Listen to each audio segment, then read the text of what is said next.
Um, some time back, I gave a speech in Parliament where I described India as a union of states. And this is how India is described in our constitution. India is not described as a nation. In our constitution, the line is India, that is Bharat, is a union of states. And the design that was developed by Mahatma Gandhi, I would say that emerged out of the freedom movement was a negotiation between these states and identities, religions. And so India didn't develop top down. It almost emerged bottom up, right? And all these states, UP, Maharashtra, Assam, Tamil Nadu, they all got together and created a negotiated peace, let us say. From this union of states, which required a conversation, emerged the instruments of that conversation. The Constitution, the idea that one man will have one vote,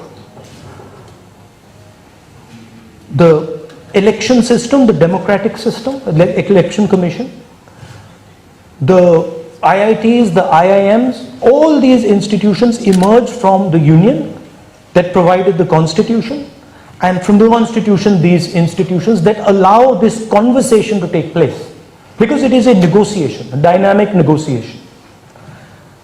Emerged modern India. Now what is happening is there is a systematic attack on the institutions that allow the conversation to take place. Right? There is a crushing effect on all these institutions. There is an attack on the Constitution, there is an attack on the election system, there is an attack on the broad institutional framework of the country, and the result is that India is no longer, the states of India are no longer able to negotiate, they're no longer able to talk. And that space that used to be the space of conversation, that used to be the space of negotiation, is being occupied by the deep state, by the institutions of the state that control the state internally. The CBI, the ED, that's what's happening, right? And our job as the Congress, who actually help build that structure, help build that negotiation framework, our job, and not just our job, the job of the opposition, is to defend that conversation, to make sure that the structures of that conversation, the Constitution, the institutions, are not captured by the RSS, by one idea, but they are accessible to all the states.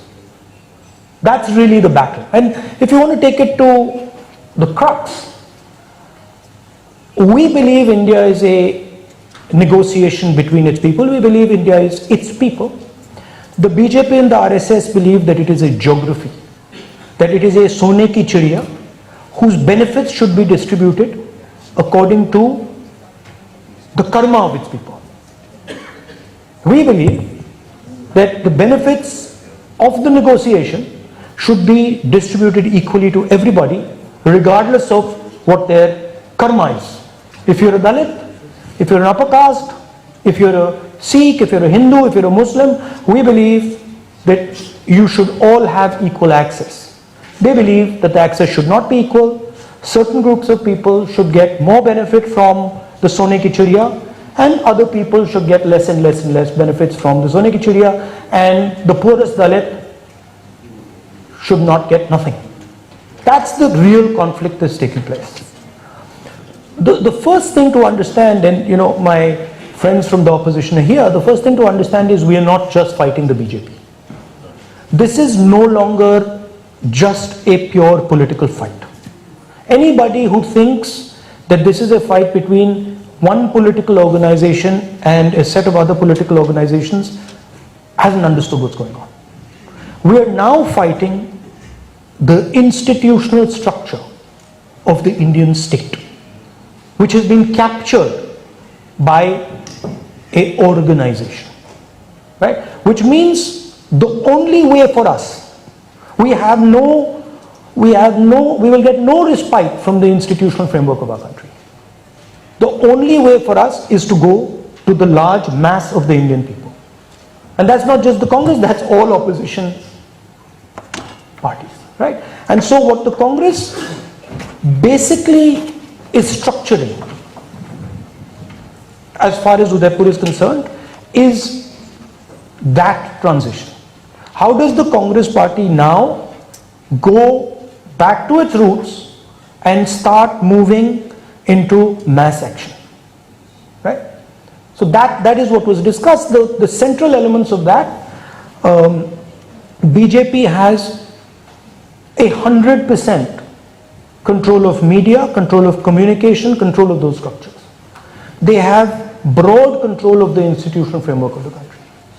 So we have to think about communication. We will not be able to match the funds they have, but we have to think of communication in a completely new way.